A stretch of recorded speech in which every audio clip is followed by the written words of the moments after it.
Well, thanks for joining us for 12 News at 5. I'm Mark Curtis. And I'm Kadiva Devine. The parents of the two Arcadia High School students found shot to death an hour north of the valley say that they are relieved that a suspect is finally in custody. It's been 4 months since the two were found. MCSO says they'd been dragged from the murder scene into the woods. 12 News journalist William Pitts talked to their mothers today about finally having some sense of closure. Will? Yeah, finally, a few months ago, MCSO was saying that they needed help. They really didn't have a lot of leads, but last night they say they got their man.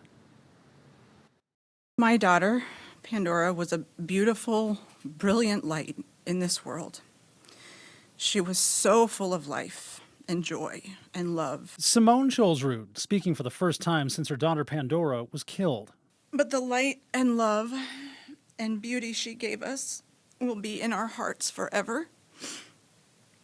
And the darkness that she encountered on that day when she met her killer will not define her life. The suspect, 31-year-old Thomas Brown, a man that, by all accounts, 18-year-old Pandora and 17-year-old Evan Clark had never even met. Over the past 4 months, I have prayed every day that her killer would eventually be brought to justice. According to court documents, Brown called the Maricopa County Sheriff's Office, saying he'd been camping in the area and had drone video if investigators wanted it. On his Facebook page, he posted photos from a campground near the top of Mount Ord. The Sheriff's Office says when they processed the teenager's car, they found Brown's DNA inside and on a pair of bloody gloves found nearby. Both of the victims were moved and concealed in the brush. As you noted from the Form 4 judge, Brown's DNA is found in the victim's SUV. Brown's DNA is found inside of the gloves with the blood on the outside. During his initial appearance, Brown's lawyer tried to convince the judge the evidence against him was thin. What's interesting is no mention in the addendum that they were found on the shell casings.